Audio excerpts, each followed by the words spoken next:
Hello दोस्तो, welcome to DCB biology.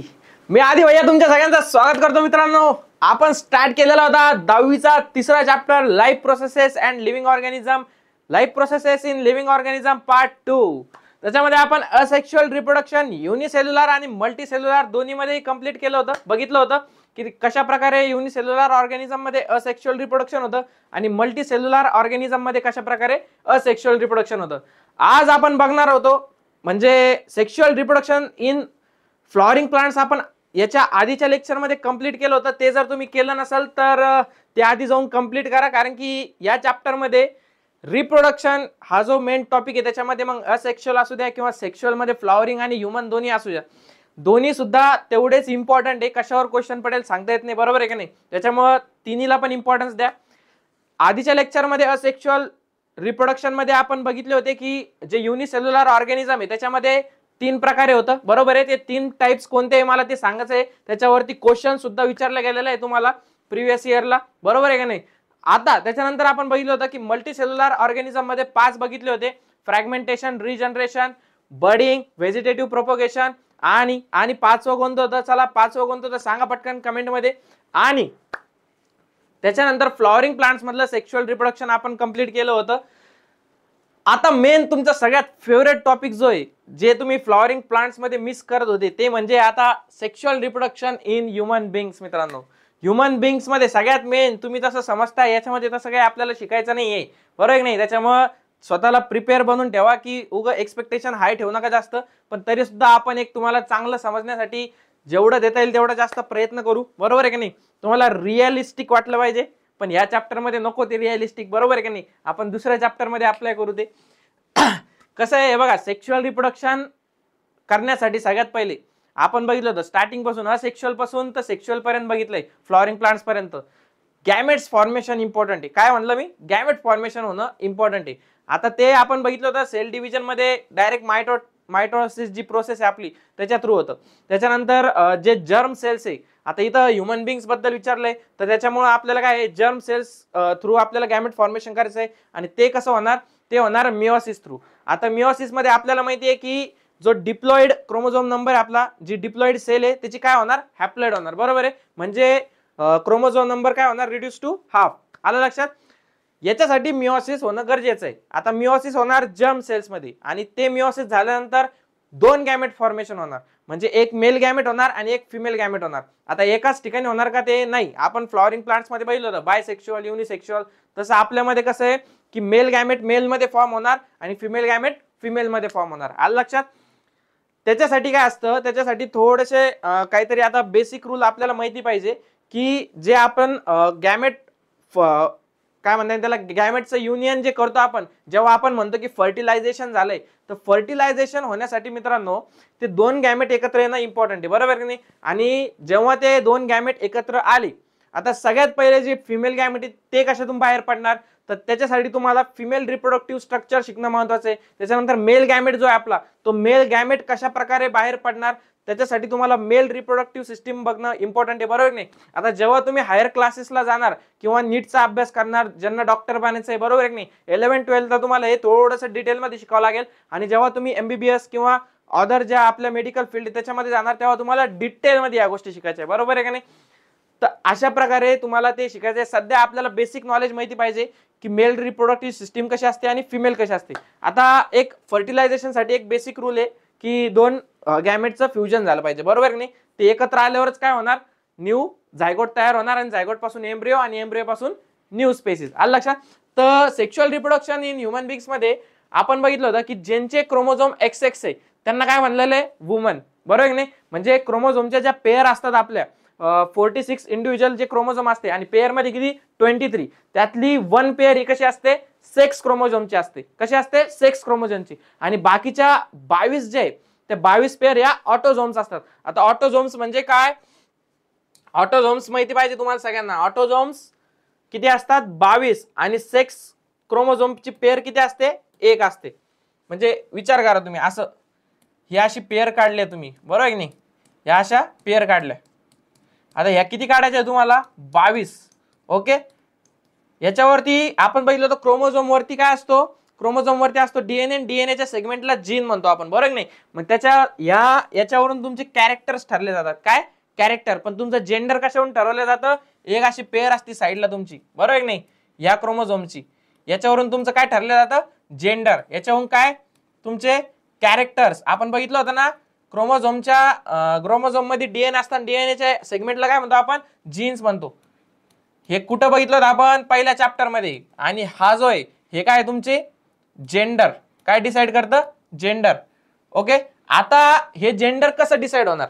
जर ही pair जर एक्स एक्स क्रोमोझोमची असली, आता हा एक व्हर्च्युअल अल्फाबेट आपण घेतलंय त्याला, तुम्ही असं म्हणा का सर तुम्ही एक एक्स एक्सच कोण घेतलं आणि वाय वायच कोण नाही घेतलं, किंवा तुम्ही ते झेड झेडच कोण नाही घेतलं? आता ते आपल्याला आधीच काय म्हणतात त्याला, पिढ्यान पिढ्या आलेलं आहे ते आपल्यापर्यंत, त्याच्यामुळे आपल्याला हेच शिकायचंय.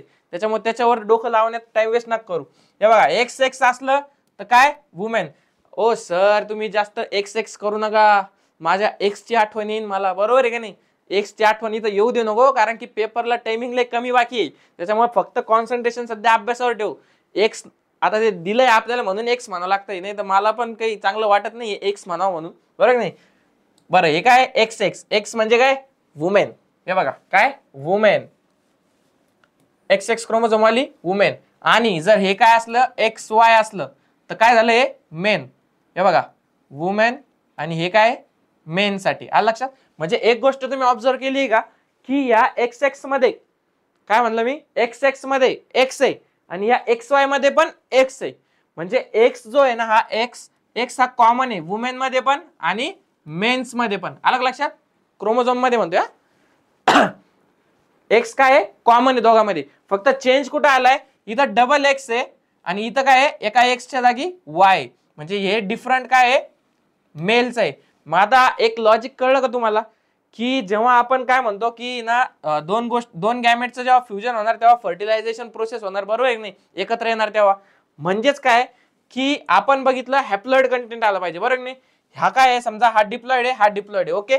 आता याचं काय झालं? मिओसिस झालं आणि याच्यापासून हॅप्लॉइड नंबर तयार झाला. आता याचा सपोज कोणते येऊ शकते? एक तर एक्स येऊ शकतो किंवा एक्स येऊ शकतो. आलं लक्षात? याचा काय येऊ शकतो? एक तर एक्स येऊ शकतो हॅप्लॉइड कंटेंट, किंवा दुसरा एक्स येऊ शकतो. पण मेल मध्ये ऑब्झर्व केलंय का तुम्ही? मेल मध्ये एक्स येऊ शकतो आणि दुसरा कोणता येऊ शकतो? वाय. कळलं का? कळलं का तुम्हाला? मेल मध्ये एक्स येऊ शकतो आणि दुसरा वाय. मग आता मला एक सांगा, याच्यामधला सपोज हा घेतला आणि याच्यामधला सपोज हा घेतला, तर आता काय झालं? म्हणजे येणारे जे झायगोट आहे ते कशाचं? एम्ब्रियो किंवा जी न्यू स्पेसिस बनणार आहे ती कोणत्या जेंडरची बनणार आहे? फिमेलची. आलं लक्षात? आणि जर समजा हा एक्स आणि हा वाय जर जमला तर काय बनणार आहे? मेल बनणार आहे. मग मला एक सांगा, एक बेसिक्स काय म्हणतात त्याला, एक प्रश्न आहे माझा, की जे आपलं जेंडर असतं, बरोबर आहे की नाही? म्हणजे आपल्याला मुलगा होणार आहे का मुलगी होणार आहे, हे जे आपलं जेंडर आहे ते कोणावरती डिपेंड असतं? वडिलांवरती का आपल्या आईवरती? आता तुम्ही बघितलंय असे बरेच किस्से होतात जुन्या गावांमध्ये असू द्या, किंवा जे गावाचं बॅकग्राऊंड असणारे जे मुलं आपले व्हिडिओ बघतायत त्यांना सुद्धा कळलं असेल, की जास्त करून आहे ना लेडीजला दोष दिला जातो या कशामध्ये? जे तू मुलीलाच जन्म दिला आणि मुलालाच दिला नाही, तू अशीच आहे, तू तशीच आहे, बरोबर नाही? असा मुलींना म्हणजे लेडीजला दोष दिला जातो. पण विचार करायची गोष्ट आहे मित्रांनो, की तुम्ही आता सायन्स शिकताय, तुम्हाला ऍक्च्युअल मध्ये कळलंय हे की ऍक्च्युअली दोष कोणाचा आहे. म्हणजे मुलीमध्ये तर एकच क्रोमोझोम आहे एक्स आणि एक्स, पण मुलांमध्ये काय आहे किंवा माणसांमध्ये काय आहे? एक्स आणि वाय. मग यातला जो याच्यासोबत फ्युजन करेल ते तुमचं बच्चू होईल, बरोबर आहे? आलं लक्षात? त्या जेंडरचं तुमचं बच्चू होईल. म्हणजे तुम्ही आता सायन्स शिकले, तुम्हाला कळलं पाहिजे की जेंडर हे कोणावरती डिपेंड असतं. आता जर कळलं असेल तुम्हाला, तुमच्या ब्रेनचा जर थोडीशी जर काय म्हणतात त्याला ब्रेन युजफुल असेल आणि त्याचा यूज केला असेल तुम्ही, तर कमेंट मध्ये सांगा की याला कोण जबाबदार आहे. ओके. काय म्हणलंय? Reproductive system with specific organs develop in the body of men and women due to this sex chromosomes only. आता या सेक्स क्रोमोझोम मुळेच काय होणार आहे? फिमेलचे जे फिमेल रिप्रोडक्टिव्ह सिस्टीम आहे ते बनणार आहे, किंवा मेलचे जे रिप्रोडक्टिव्ह सिस्टीम आहे ते बनणार आहे. X chromosome is present in main and women, wear as Y chromosome तेच मी जे तुम्हाला आता सांगितलं ना, की मेन मध्ये एक्स पण आहे आणि वाय पण आहे, फिमेल मध्ये फक्त एक्स एक्स आहे. आलं लक्षात? आता स्टार्टिंग करू आपल्या मेन टॉपिकला, ह्युमन मेल रिप्रोडक्टिव्ह सिस्टीम. काय म्हणलंय? Human male reproductive system. सगळ्यात पहिले तर या डायग्राम कडे नीट बघा. ही डायग्राम थोडीशी कुठेतरी बघितल्यासारखी वाटते का?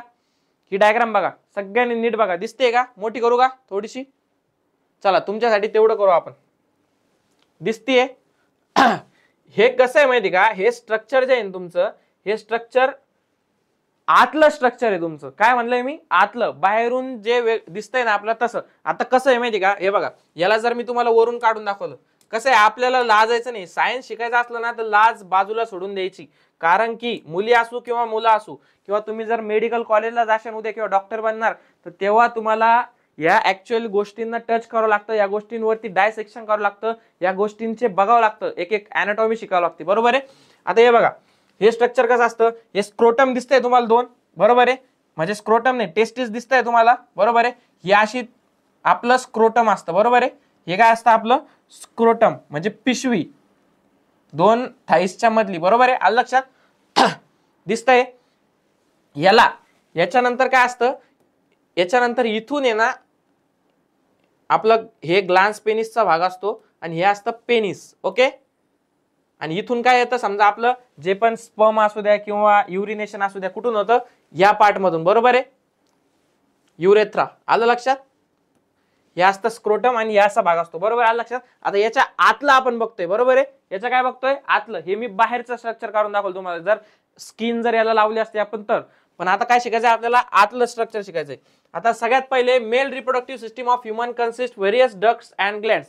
आता जी मेल रिप्रोडक्टिव्ह सिस्टीम आहे, आता प्रत्येक ज्या सिस्टीम आहे आपल्यामध्ये, बरोबर नाही, त्याच्यामध्ये काय आहे?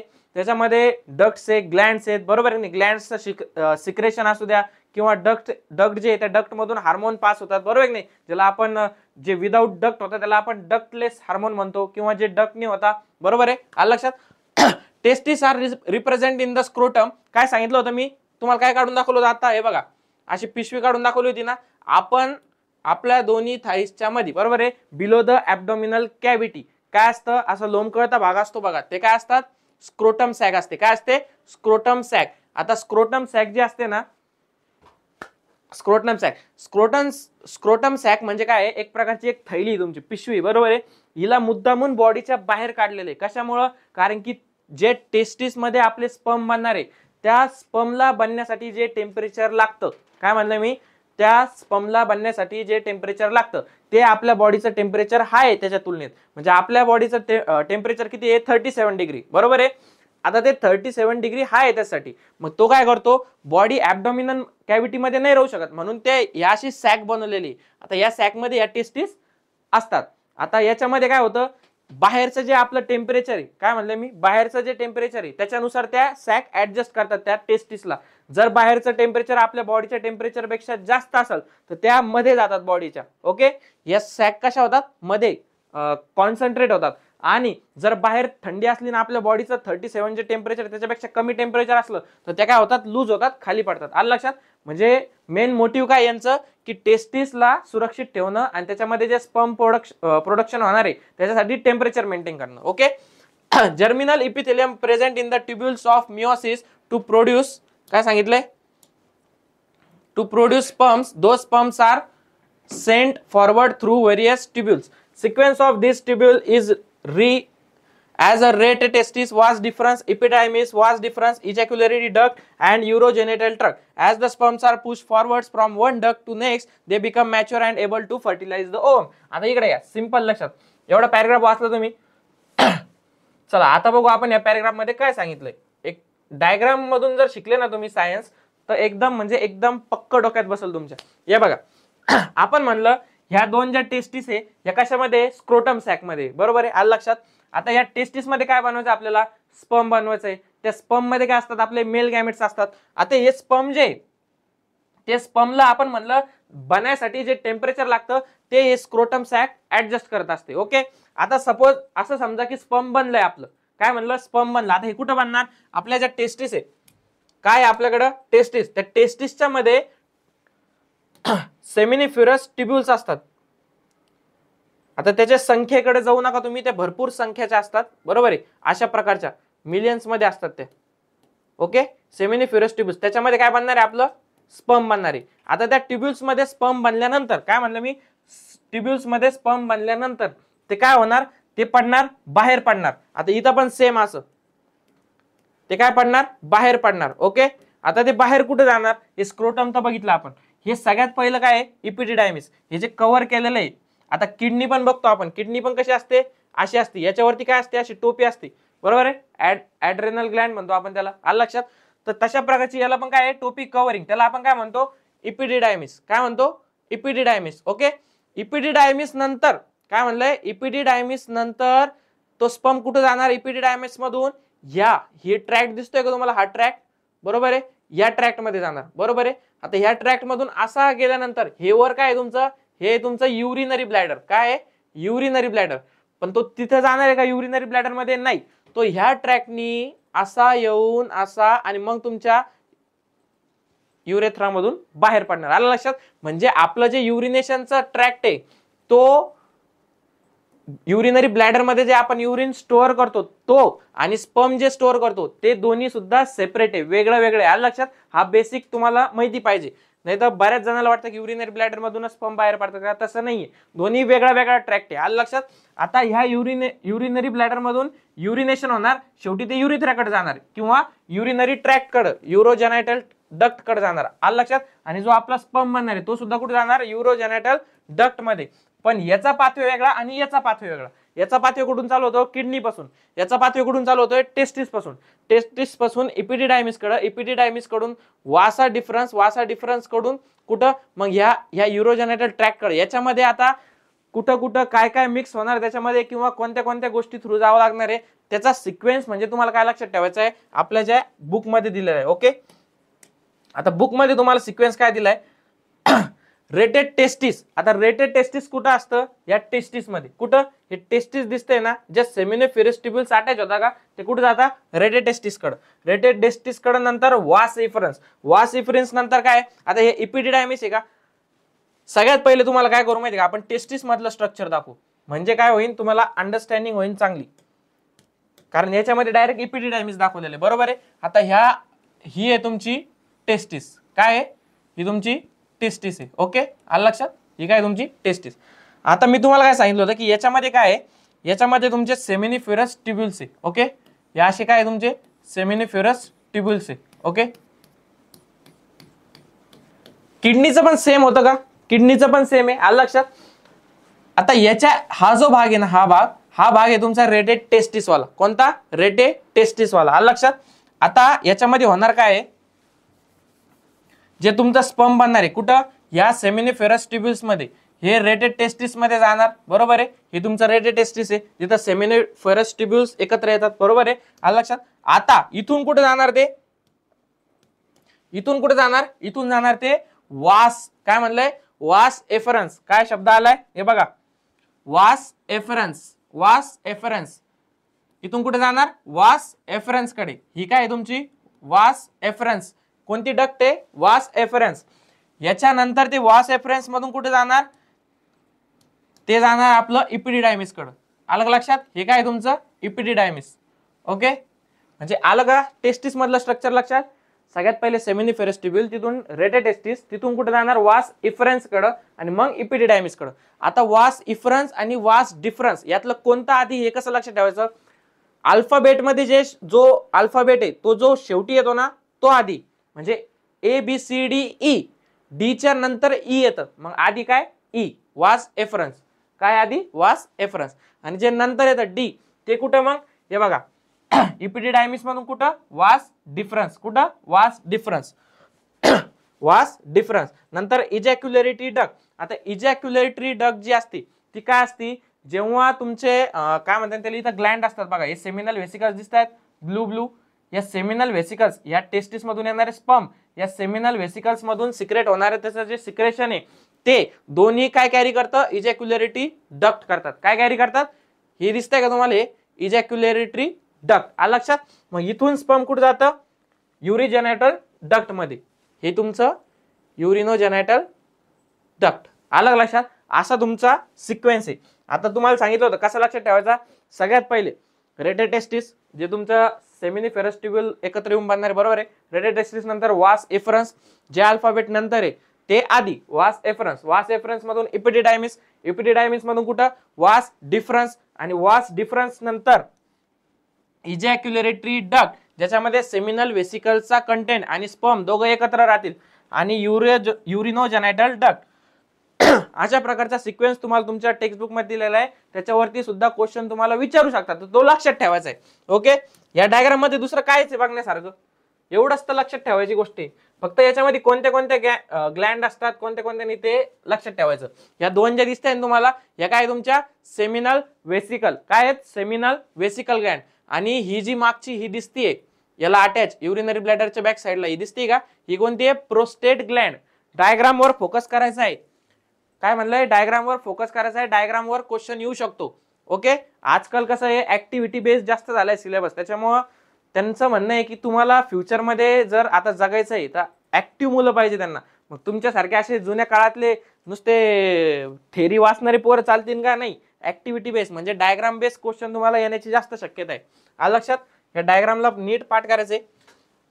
दुसरं, seminal vesicle secrete their secretion in ejaculatory duct whereas prostate gland and Copper's gland secrete their secretions in urinogenital tract. हे बघा, हे जे सेमिनल वेसिकल्स दिसत आहे तुम्हाला, हे सेमिनल वेसिकल्स इथून येणार त्याचं सिक्रेशन, आणि हे स्पर्म या वासा डिफरन्स थ्रू येणार. अलग लक्षात.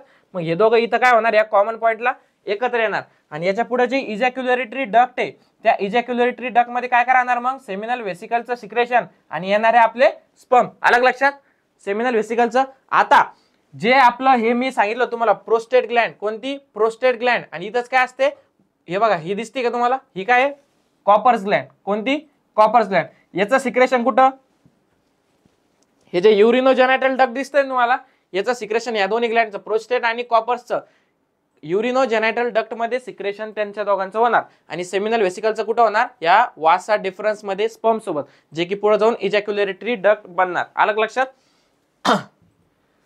सिंपल एकदम, काही टेन्शन नाही घ्यायचं. Semen is form of sperms and secretions of all this gland. Semen is ejaculated out through penis. Penis म्हणजे पुढचा जो भाग आहे आपला, ज्याच्यातून आपण युरिनेशन करतो किंवा स्पर्म बाहेर काढतो, इजॅक्युलेशन करतो, त्याला काय म्हणतात penis. All the organs of male reproductive system are paired except urinogenital duct, prostate gland, penis and scrotum. बरं ठीक आहे. हे डायग्राम मधून लक्षात येईल तुम्हाला. बेसिक डिफरन्स कळला पाहिजे स्पर्म आणि सिमेनचा. काय म्हणलंय मी, स्पर्म आणि सिमेनचा डिफरन्स कळला पाहिजे. आता हे वरच्या डायग्राम मध्ये जे दिसतंय तुम्हाला, हे काय तुमचं स्पर्म आहे. काय आहे स्पर्म, हा जो दिसतोय असं कॅप लाईक स्ट्रक्चर आणि मागे त्याची टेल दिसते का, हे तुमचं स्पर्म असतं. आणि सिमेन काय असतं, सिमेन म्हणजे ज्या तुमच्या ग्लँड आहे त्याचं सिक्रेशन मिळून स्पर्म प्लस सिक्रेशन ऑफ तुमच्या ग्लँड, ज्याच्यामध्ये सेमिनल वेसिकल आलं, प्रोस्टेट आलं, बल्बो युरोथ्रल झालं, कॉपर्स आलं, बरोबर आहे. मग ते शेवटी असं स्ट्रक्चर बनतं दही सारखं. कसं, दह्यासारखं, व्हाईट व्हाईट. कळलं तुम्हाला. ऍक्च्युअल स्पर्म कसा आहे तुमचा तसा, त्याला कॅप लाईक स्ट्रक्चर आहे, मागून टेल आहे, आणि नंतर जेव्हा त्याच्यामध्ये सिक्रेशन्स ऍड होतात तेव्हा ते कसं बनतं वॉटरी, बरोबर आहे, वॉटर सारखं, दही सारखं, आणि लिक्विड फॉर्म मध्ये. आलं लक्षात. आता तुमच्या पेअर कोणत्या आहे आणि अनपेअर कोणत्या आहे, याच्यामध्ये दिसतंय तुम्हाला सेमिनल वेसिकल्स पेअर आहेत, बरोबर आहे. जे युरिनोजेनायटल डक्ट आहे तो काय आहे अनपेअर आहे, एकच आहे ते, बरोबर आहे. टेस्टिस काय आहे पेअर आहे तुमची. आलं लक्षात. जी प्रोस्टेट ग्लँड आहे ती पण काय आहे एकच आहे.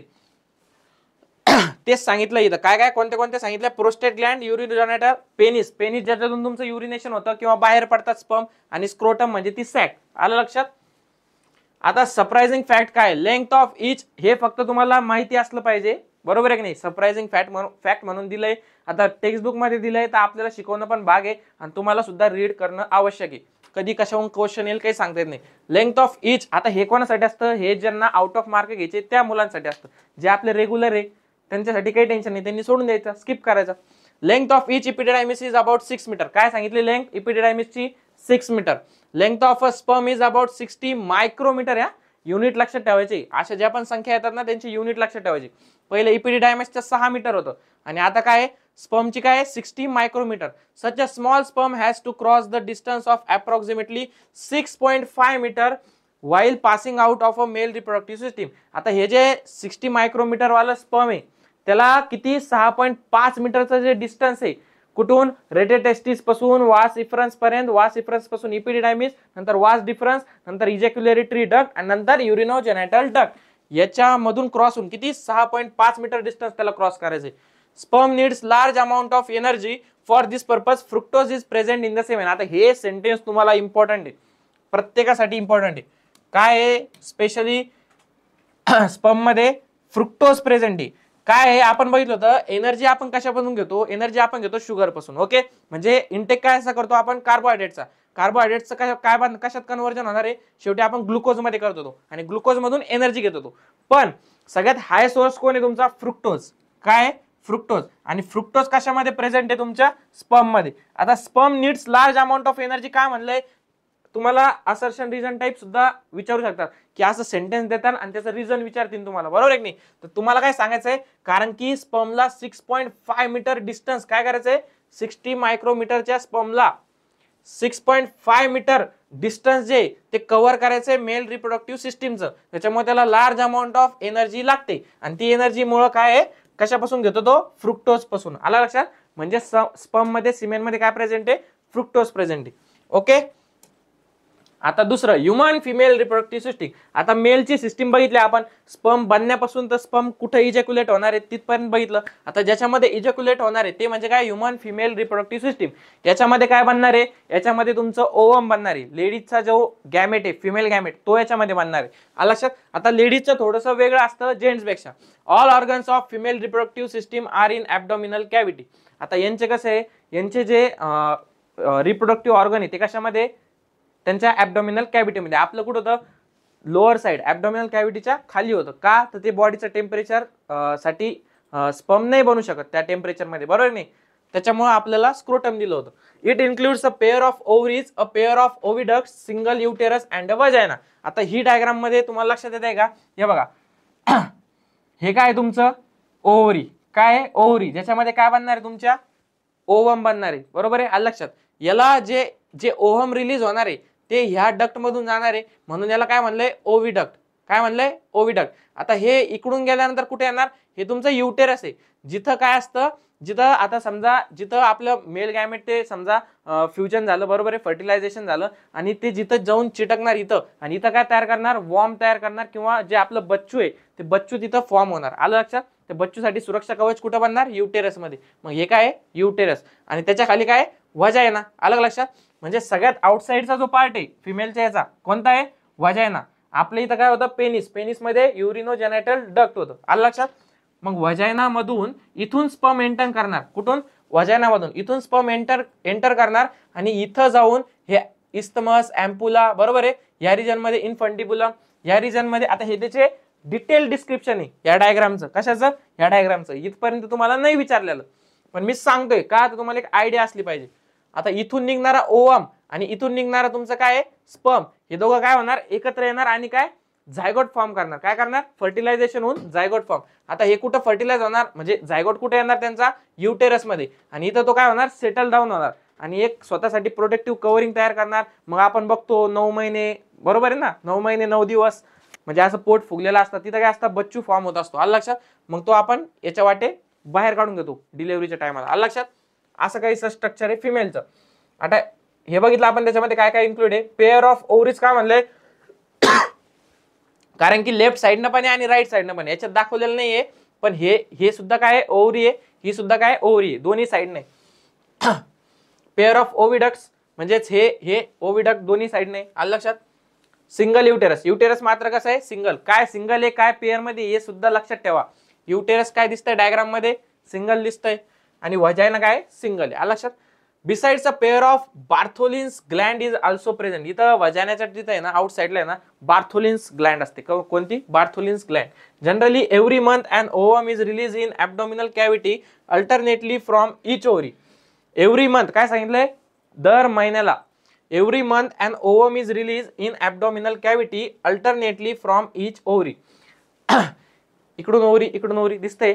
एका ओव्हरीकडून काय सांगितलंय, एका ओव्हरीकडून दर महिन्याला म्हणजे 28 दिवसाच्या गॅप मध्ये काय होणार आहे, एक ओवम रिलीज होणार आहे, एक ओवम रिलीज होणार आहे. आता ते कसं होणार आहे, त्यासाठी खूप लंबी प्रोसेस आहे, ती आपण बघू. फक्त एवढं लक्षात ठेवा की याच्यातून काय निघणार आहे, ओवम निघणार आहे, आणि ते दर महिन्याला निघणार आहे. आलं लक्षात. Free end of oviduct is funnel like. हे ओविडक्टचं फ्री एंड दिसतंय का, हे अटॅच एंड आहे. इकडचं कोणतं आहे, अटॅच एंड आहे. कशाला, युटेरसला. फ्री एंड कोणतं आहे, हे. याला याच्या जे असे हाताला एक स्ट्रक्चर दिसतंय ना असं, हे काय फिम्ब्रे, काय म्हणतो त्याला आपण, फिम्ब्रे. आलं लक्षात. आणि याला अटॅच काय, तुमची ओव्हरी. मग इथून रिलीज होणार, हे कॅच करणार त्या ओवमला आणि असं पास होऊन ते कुठे जाणार, म्हणजे असं स्ट्रक्चर आहे ते असं. आलं लक्षात. म्हणजे इथून कॅच करणार आणि ते ओवम असं फिरणार इथं कुठेतरी फर्टिलाइज होणार, मग असं जाऊन युटेरस, मग असं असं असं असं. कळलं का तुम्हाला, वजा आहे ना.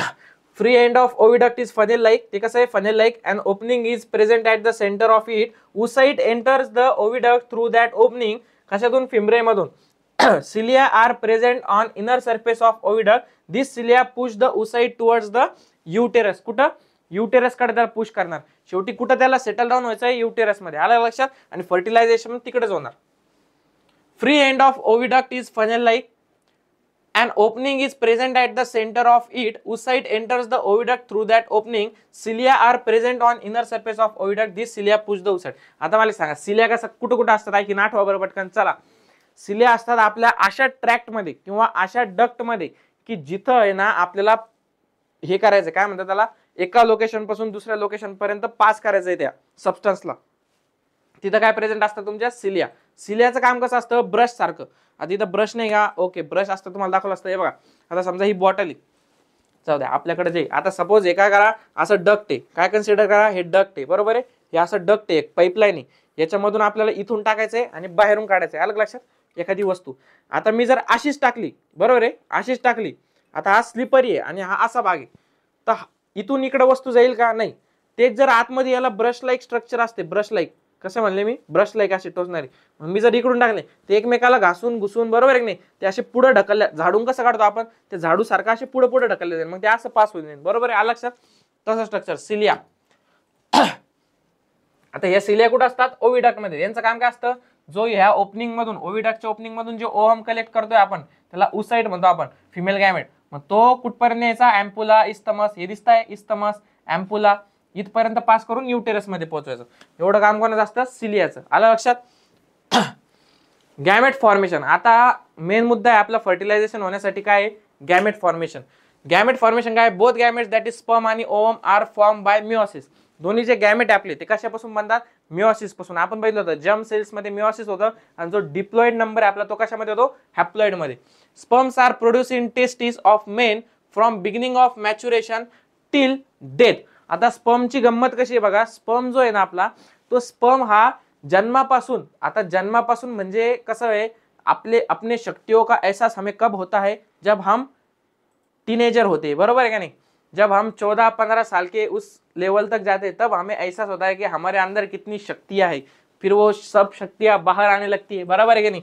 तो काय सांगितलंय, sperms are produce in testis of men, okay, from beginning of maturation.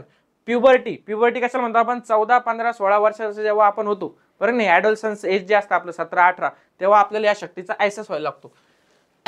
Till death, मग ते मरेपर्यंत म्हणजे जे मिओसिस असतं ते चालू असतं आपल्या याच्यामध्ये, sperm production, okay. However in case of women, परंतु वुमेन मध्ये असं नाहीये. काय आहे, at the time of birth, जेव्हा जन्माची त्यांची वेळ असते किंवा ते जेव्हा जन्म घेतात मुली, बरोबर आहे की नाही, there are 2 to 4 million immature oocytes. काय सांगितलंय, 2 ते 4 मिलियन काय असतात, इमॅच्युअर oocytes असतात. इमॅच्युअर सांगितलंय, मॅच्युअर झाल्याशिवाय फर्टिलायझेशन होऊ शकत नाही आणि ते कसे असतात, immature. In the ovaries of female foetus, म्हणजे ही जी ओव्हरी बघितलेली आपण, याच्यामध्ये ते प्रेझेंट असतात जन्मताच ऍट द बर्थ, किती, 2 ते 4, पण ते इमॅच्युअर स्टेट मध्ये असतात. And oocyte matures and is release from ovary every month from the beginning of maturity up to the age of मॅनोपॉज.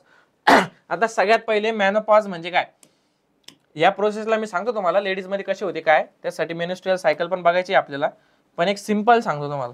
Menopause म्हणजे काय, पॉज. आता या शब्दाला आपण काय करणार, याला वेगळं करणार. सगळ्यात पहिलं मेनो, ओके, मेनो, आणि दुसरं काय आपलं पॉज.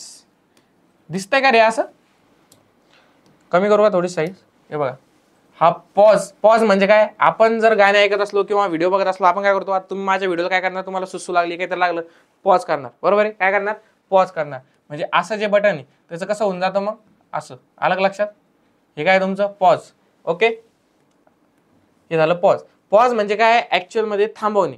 आणि मेनोपॉज म्हणजे काय, की जी तुमची उसाईट फॉर्मेशन होत होतं, जे तुमचं दर महिन्याला काय सांगितलंय, इच अँड म्हणजे प्रत्येक मंथ मध्ये काय होत होतं, उसाईट रिलीज होत होतं. तुमचं काय होत होतं, रिलीज होत होतं.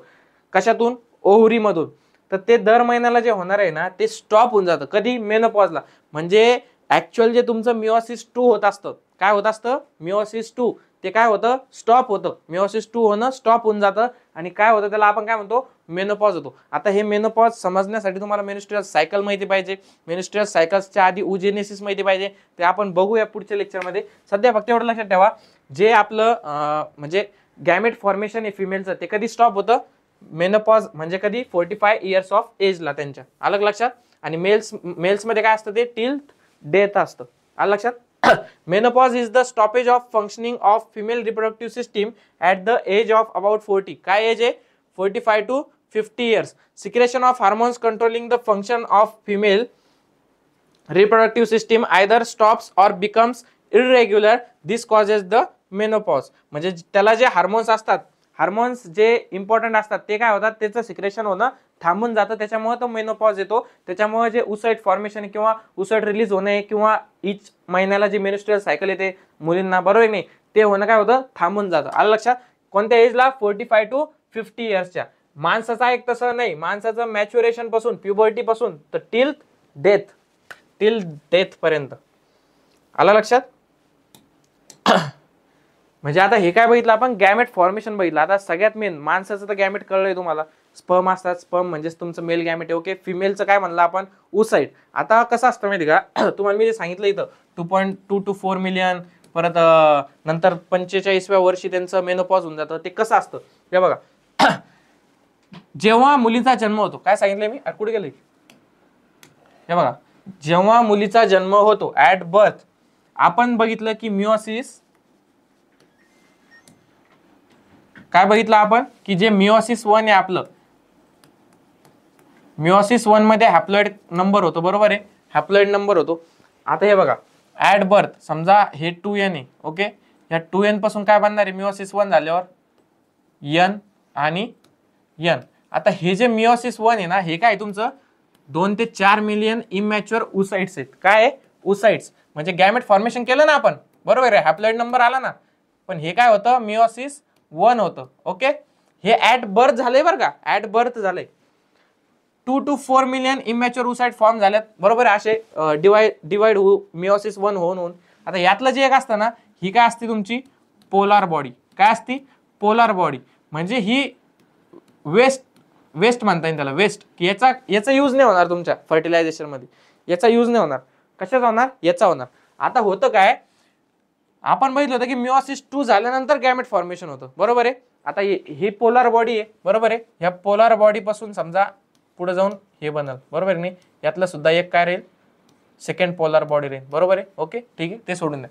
याच्यामध्ये काय होईल माहिती का, याच्यामध्ये होईल तुमचं मिओसिस 2. पण हे मिओसिस 2 कधी होणार, हे मिओसिस 2 कधी होणार, जेव्हा त्या फिमेल मॅच्युअर होणार किंवा प्युबर्टीला येणार, तेव्हा काय होणार, मिओसिस 2 होणार, बरोबर आहे. आता प्रत्येक महिन्याला हे मिओसिस 2 होऊन, आता हे 2 ते 4 मिलियन जे आहे, त्या प्रत्येकाचं मिओसिस 2 होऊन काय होणार, एक उसाइट रिलीज होणार, बरोबर आहे. इच एव्हरी कडून, बरं का, ओव्हरी कडून, इकडून पण एक उसाइट होणार. आता हे कधी होणार, जेव्हा मिओसिस 2 होणार. मग आपण काय म्हणतो, जे 28 दिवसानंतर जे पिरियड्स येतात ना लेडीजला, मुलींना, बरोबर नाही, कधी येतात ते, प्युबर्टी नंतर. ओके. तेव्हा काय होतं, मिओसिस 2 होतं. म्हणजे यातले जे इमॅच्युअर उसाइट होते ना, ते कशात होतात, गॅमेट फॉर्मेशन मध्ये येतात आणि काय रिलीज करतात, तुमचं उसाइट. म्हणजेच हे काय असतं, तुमचं फिमेल गॅमेट. अलग लक्षात. आता हे कधी होतं, 28 दिवसाच्या पिरियड नंतर. ओव्ह्युलेशन पिरियड असतो बघा 28. म्हणजे जी मेन्स्ट्रुअल सायकल असते आपल्याला, ती बघणार आहे आपण. त्याच्यामध्ये काही फेजेस असतात, त्यातली जी सगळ्यात मधली असते 14व्या दिवशी काय होत असतं, ओव्ह्युलेशन. म्हणजे काय रिलीज होत असतं, उसाइट रिलीज होत असतं, ज्याला आपण फिमेल गॅमेट म्हणतो. अलग लक्षात. आता मिओसिस 2 कधी होतं, प्युबर्टीला. म्हणजे असा डिफरन्स आहे मेल आणि फिमेलच्या याच्यामध्ये. अलग लक्षात, गॅमेट मध्ये. आता fertilisation, formation of zygote by union of sperm and ovum is called as a fertilisation. Fertilisation म्हणजे काय, की फॉर्मेशन ऑफ झायगोटचं फॉर्मेशन होणार आहे बाय युनियन ऑफ स्पर्म आणि ओवम. आता याचा सिक्वेन्स कसा लक्षात ठेवणार तुम्ही, कधी काय होणार काय नाही, हे शब्द बरेच अडचण देतात मुलांना. हे बघा, हे मेल गॅमेट, हे काय तुमचं फिमेल गॅमेट. ओके, हे काय होणार एकत्र येणार, हे एकत्र येणार बरोबर आहे. हे एकत्र आल्यानंतर काय होणार फर्टिलायझेशन आणि काय फॉर्म करणार तुमचं झायगोट. अलग लक्षात, काय फॉर्म करणार झायगोट, याला आपण म्हणलो फर्टिलायझेशन. ओके, या झायगोट पासून काय बनणार तुमचं एम्ब्रियो. काय बनणार एम्ब्रियो. ही असती प्रोसेस. आणि एम्ब्रियो म्हणजे तुमचं बच्चू असतं, म्हणजे जे कन्सिव्ह करतात लेडीज बरोबर नाही. मग ते बच्चू पुढे जाऊन काय बनतं, ते बच्चू पुढे जाऊन बनणार आहे तुमचं मुलगा बरोबर आहे. आलं लक्षात. बोर्ड आपला बंद झालेला आहे, लेक्चर आपलं अर्धच राहिलेलं आहे. मित्रांनो थोडासा आपल्याला लाईटीने आपली साथ सोडली होती, पण आपण आता परत आलेलो आहे, त्याच्यामुळे कोणी गेलं नसेल कुठं मला अशी आशा आहे. हे बघा आपलं काय होतं मेल फिमेल पासून काय बनत होतो, त्या दोन्ही गॅमेट पासून झायगोट, झायगोट पासून एम्ब्रियो, एम्ब्रियो पासून काय आपला न्यू स्पेसिस म्हणजे जो इंडिव्हिज्युअल आहे आपला नवीन बरोबर नाही, आपण बच्चू ज्याला म्हणतो मेडिकल लँग्वेज मध्ये, तो बनणार आहे तुमचा बरोबर आहे. Fertilisation is internal in humans. आता ह्युमन्स मध्ये ते इंटरनली. आता तुम्ही म्हणशाल एक्सटर्नल कसं असतं. एक्सटर्नल म्हणजे मित्रांनो जे आपण प्लांट्स मध्ये बघितलं ना वॉटर वाईन पोलिनेशन, म्हणजे ते बाहेरून असतं ना, ते सगळं दिसतं ना आपल्याला, असं इकडून पोलन ग्रेन जातात तिकडे जाऊन पडतात बरोबर नाही, म्हणजे ते एक्सटर्नल आहे. आपल्यामध्ये इंटरनल गोष्टी ते आपण असं घेऊन तसं टाकलं असं काही का, म्हणजे ते आता नवीन टेक्निक आल्यात त्याच्यामध्ये होतं तसं, परंतु रिअल मध्ये आपल्याकडं इंटरनली म्हणजे आतमधल्या गोष्टी. Semen is ejaculated in vagina during ejaculation म्हणजे कॉप्युलेशन. कॉप्युलेशनचा मिनिंग आता तुम्हाला सांगणं म्हणजे तुम्हाला हे बघा काय शब्द आहे कॉप्युलेशन. कॉप्युलेशन म्हणजे काय, जेव्हा तुम्हाला एक सिंपल सांगतो मी, आता हे कसं सांगायचं तुम्हाला याच्यासाठी खूप मोठा टास्क आहे मला, पण मी तुम्हाला सांगतो. जेव्हा एक नर आणि दुसरा काय मादा, जेव्हा ते एका उच्च याच्यामध्ये जातात, उच्च त्यांची एक हाय स्टेट असते त्याच्यामध्ये जातात आणि ते दोघं एकमेकांकडे आकर्षित होतात आणि ते एकत्र येतात, त्या स्टेजला काय म्हणतो आपण कॉप्युलेशन म्हणतो. ओके, समझने वाले को इशारा कॉपी. कॉपी मित्रांनो, समझने वाले को इशारा copy. Semen is ejaculated in vagina. Okay, आपलं मेल गॅमेटचं जे सिमेन आहे ते कोणाच्या फिमेल गॅमेट मध्ये म्हणजे फिमेलच्या व्हजायनामध्ये त्याला इजॅक्युलेशन करणं, त्याला काय त्या प्रोसेसला कशामध्ये होतं ते कॉप्युलेशन प्रोसेसमध्ये. Sperms in the numbers of few million starts their journey by the route of vagina uterus over. आता ते डायग्राम आठवा पटकन चला, इथं बार बार मी दाखवणार नाही, तुम्हाला तुमचं रिकॉल शक्ती वाढवा लागणारी. डायग्राम आठवली, हा सर खाली व्हजायना होता, व्हजायना नंतर युटेरस होता, युटेरस नंतर ओव्हिडक्ट, ओव्हिडक्ट नंतर ओव्हरी, अशी डायग्राम होती ती. ओके, म्हणजे अशी डायग्राम होती बघा, खाली व्हजायना इथून बरोबर आहे, मग युटेरस, मग ओव्हिडक्ट आणि मग हे शेवटचं ओपनिंग ओव्हिडक्टचे. आले लक्षात.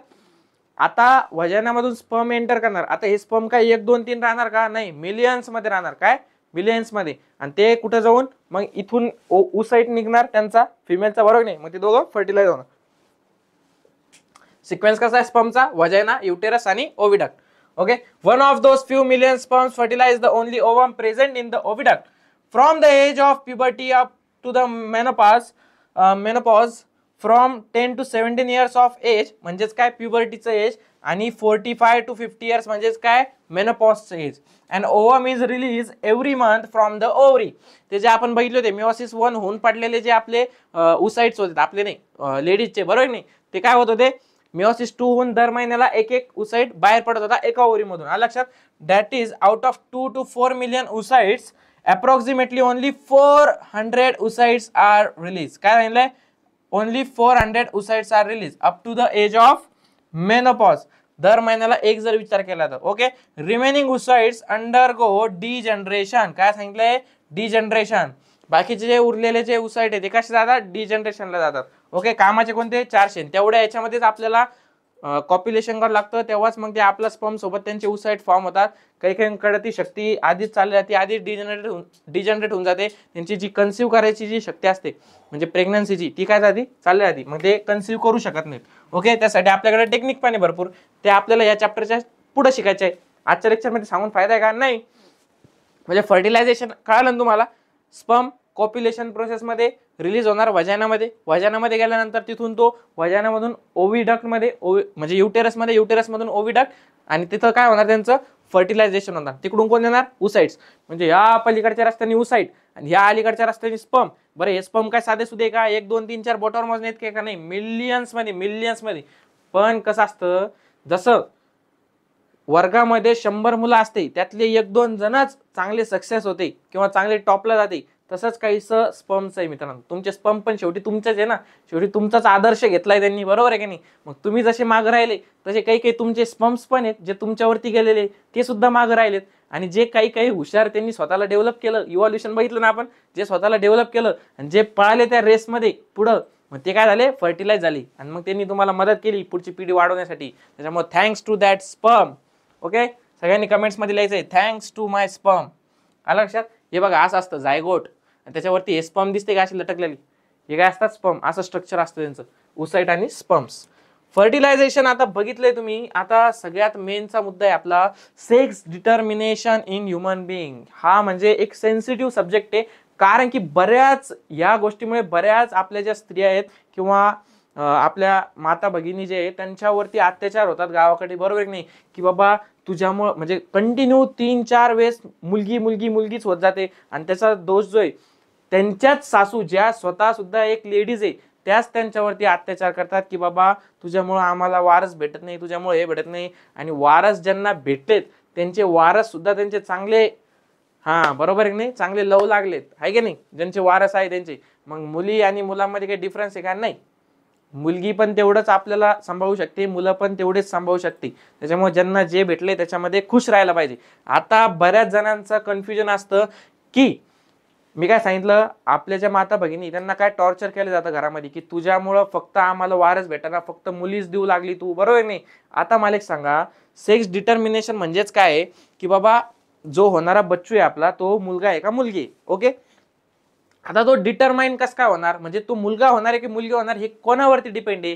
तुम्ही स्टार्टिंगच्या लेक्चरमध्ये, आपल्या या स्टार्टिंगच्या लेक्चरमध्ये मी तुम्हाला सांगितलं होतं स्टार्टिंगला, की जे आपले स्पर्म म्हणजे क्रोमोझोम, सेक्स क्रोमोझोम आहे, मेलचे असतात आपले एक्स आणि वाय, आणि फिमेलचे काय असतात, सॉरी काय काहीतरी एकदम फोडणी दिल्याचा वास आलाय मित्रांनो, भूक लागली आता. हे बघा, मुलांचे काय असतात एक्स आणि वाय, आणि मुलींचे काय असतात एक्स आणि एक्स. ओके, असे काय असतात आपले सेक्स क्रोमोझोम्स असतात. आता याच्यामध्ये होतं काय, आपण जे गॅमेट गॅमेट म्हणतो ना, बरं का, नीट लक्षात घ्या, जे आपण एवढं ओरडतो गॅमेट गॅमेट गॅमेट. ओके, आता हा काय आहे तुमचा मेल आहे, या मेलकडे तुमचे एक्स आणि वाय, काय एक्स आणि वाय, हे 22 ते ऑटोझोम आहे, बरोबर आहे, आणि हे 22 ऑटोझोम आहे. ओके, हे 22 प्लस एक्स आणि 22 प्लस वाय, म्हणजे हा नंबर आहे एन आणि हा नंबर आहे एन. ओके ओके, आणि हा कुठून आलेला आहे तुमचा, हा कुठून आलेला आहे, याचं मूळ कुठून आहे, जे रूट आहे, रूट कुठून आहे तुमचं, काय होता हा 2n होता, काय होता 2n. ओके, म्हणजेच काय 22 तुमच्या पेअर प्लस एक्स आणि वाय, याचे गॅमेट फॉर्म झाले काय 22 प्लस एक्स आणि 22 प्लस वाय. ओके, आता हे खालचे 22 पेअर मध्ये नाही, वरचे 22 पेअर मध्ये. फिमेलचं मात्र तसं नाही, फिमेल आहे ना आपल्याला माहिती दर महिन्याला एकच ओसाइट रिलीज करते. ओके, आता याच्यामध्ये पण फिमेल मध्ये ऑप्शन्स लय कमी आहे. काय सांगितले, फिमेल मध्ये ऑप्शन लय कमी. फिमेलकडे कसं असतं, फिमेलकडे हे जे 2n आहे ना, हे 2n, याच्यामध्ये 22 पेअर्स असतात ऑटोझोमच्या, आणि जे सेक्स क्रोमोझोम नंबर असतो तो काय असतो XX असतो. म्हणजे कोणतं, हे जरी एक्स आलं हे जरी एक्स आलं तर फॉर्मेशन काय होणार आहे 22 प्लस एक्स, हेच होणार आहे. आलं लक्षात. आता मला एक सांगा, जर 2 एक्स असले तर आपण त्याला काय म्हणतो, जेंडर काय म्हणतो, फिमेल म्हणतो. ओके, आणि जर एक एक्स असलं आणि एक वाय असलं त्याला आपण काय म्हणतो, मेल म्हणतो. आता व्हरायटी कुठे, यांच्यामध्ये काही व्हरायटी का, या शेवटी देवानी जे दिलंय एक्स तेवढंच देऊ शकतात, त्याच्या व्यतिरिक्त काही देऊ शकतात का, नाही. पण माणसामध्ये आहे बघा, माणूस एक्स सुद्धा देऊ शकतो आणि वाय सुद्धा देऊ शकतो. जर त्यानं एक्स दिलं तर 22 प्लस एक्स आणि हे 22 प्लस एक्स मिळून काय बनणार आहे तुमचे 44 प्लस XX. आलं लक्षात, 44 प्लस XX म्हणजेच काय गर्ल. कोणतं चाइल्ड राहणार तुमचं, गर्ल, त्याचं जेंडर काय राहणार, गर्ल म्हणजे मुलगी. आणि जर 22 प्लस वाय आणि हे 22 प्लस एक्स जर एकत्र आले तर काय बनणार, बॉय. आलं लक्षात. मग आता मला सांगा की सेक्स डिटर्मिनेशन कोणावरती डिपेंड आहे, फिमेल वरती का मेल वरती, तर काय तुमच्या फादर वरती. आलं लक्षात. म्हणजे जो फादर आहे, फादर 2 देऊ शकतो, काय 22 प्लस एक्स आणि 22 प्लस वाय, पण फिमेल मात्र एकच देऊ शकते, काय 22 प्लस एक्स. आता या दोघांचं फ्युजन जसं होईल तसं तुमचं चाइल्ड होईल, एक तर गर्ल होईल किंवा बॉय होईल. आलं लक्षात. the chromosome number in germ cell producing the gametes are diploid. Okay, मान्य आहे तुम्हाला, diploid 2n असतो. It includes 22 pairs of autosomes and 1 pair of sex chromosome. मग ती 44 plus XX आणि 44 plus XY मेलची आणि फिमेलची. These germ cells divide by meiosis due to these gametes contain only haploid. काय n असतो, 2n चा काय n meiosis मुळे. Number of chromosome that is 22 plus X or 22 plus Y. Two types of sperms are produced as 22 plus X or 22 plus Y, whereas oocytes are produced of only one type of. कळलं तुम्हाला, म्हणजे जे oocyte आहे फिमेलचं ते फक्त 22 plus एक्सच produce करू शकते आणि जो मेल आहे तो 22 प्लस एक्स आणि 22 प्लस वाय प्रोड्यूस करू शकतो. मग इथून पुढे लक्षात ठेवायचं, कोणी जर तुम्हाला असं दिसलं त्याला पहिले जाऊन हाणायची एक कानाखाली आणि काय म्हणायचं, तुझा मुलगा त्याच्यासाठी जबाबदारी. काय म्हणायचं, तुझा मुलगा त्याच्यासाठी जबाबदार किंवा जो माणूस है तो त्यासाठी जवाबदारी. लेडीज आहे का, नहीं. अलग लक्षात. चला, यहाँ पर यही सुनते हुए औरतों में बहुत सा जोश आ चुका है. अभी औरतें कुछ अच्छा महसूस कर रही है, जो हमने इतनी तारीफ कर दी है उनकी. बराबर है क्या नहीं, उनके सपोर्ट में हम ऑलवेज खड़े रहते हैं. Mens, both sperms and oocytes are produced by meiosis. In case of sperms, process of meiotic division is completed before the sperms leave male reproductive tract. काय म्हणलं, जो स्पर्म्स आणि oocytes आहे प्रोड्यूस बाय मेयोसिस, मेयोसिस मध्ये produce होतो. In case of sperms, process of meiotic division is completed before the sperms leave male reproductive system. काय सांगितलंय, जो आपला हा आहे कोण, स्पर्म आहे. ओके, तो स्पर्म काय आहे, जेव्हा रिप्रोडक्टिव्ह ट्रॅकच्या बाहेर पडणार आहे आपला सिमेन म्हणून, त्याच्या आधीच त्याचं मेयोसिस दोन्ही पण 1 आणि 2 झालेलं असतं. Okay, but however in case of oocytes process of meiotic division completes after ovulation during fertilization in oviduct. काय सांगितलंय, जेव्हा ते ओव्हिडक्ट मध्ये रिलीज होणार, ओव्युलेशनचा दिवस जो आपण म्हणतो की त्याच्यानंतर मेयोसिस 2 होणार आहे त्यांच्यामध्ये. मी सांगितलं होतं तुम्हाला, काय सांगितलं होतं, मेयोसिस 1 मध्ये ते काय होऊन जातात, फ्रीज होऊन जातात किंवा अडकून जातात. 2 to 4 मिलियन अलग लक्षात अडकून जातात. त्याच्यानंतर जेव्हा ते बाहेर पडतात, ओव्युलेशन होतं, दर महिन्याला एक oocyte बाहेर पडतो, तेव्हा काय होणार, त्यांच्यामध्ये मेयोसिस 2 होणार आहे. अलग लक्षात, जेव्हा फर्टिलायझेशन ओव्हिडक्ट मध्ये होणार आहे. अशी डायग्राम बघा त्याची. काय सांगितलं, फिटल लाईफ म्हणजे जेव्हा ती बच्चू असते किंवा जे चाइल्ड आहे ते गर्ल असतं, बरोबर नाही, गर्ल जेव्हा चाइल्ड असतं किंवा फिटस लाईफ असते तेव्हा काय असतात, हे बघा, हे मायटोसिस डिफरन्सिएशन, प्रायमरी oocyte तयार झाला. ओके, याच्यापासून काय आहे, मेयोटिक 1 झाले बरं का, नीट लक्षात घ्या. First meiotic division completed prior to ovulation, birth इथपर्यंत बर्थ, चाइल्ड आणि नंतर प्युबर्टी कुठून चालू होते, इथं. हे जे सेकंडरी oocyte आहे हे oogenesis आहे. ऍक्च्युअली oogenesis तुम्हाला याद नाहीये, परंतु एक समजण्यासाठी, पहिलं मेयोसिस इथंच झाले फिटल लाईफ मध्ये. नंतर जेव्हा ऍडल्ट झाले ना, फर्स्ट पोलर बॉडी तयार झाली बघा याच्यापासून. जेव्हा ऍडल्ट झालं, हे जे सेकंडरी oocyte आहे ना, याच्यापासून काय तयार झालं, ओवम आणि सेकंड पोलर बॉडी. अलग लक्षात, ओवम आणि सेकंड पोलर बॉडी. आता हे जे ओवम आहे याच्यामध्ये काय होणार आहे, मेयोसिस 2 होणार आहे. काय होणार आहे, मेयोसिस 2. अलग लक्षात. आता हे खाली काय पॅराग्राफ दिलाय, oocytes release from ovaries during last few months nearing the age of menopause are 40 to 50 years old.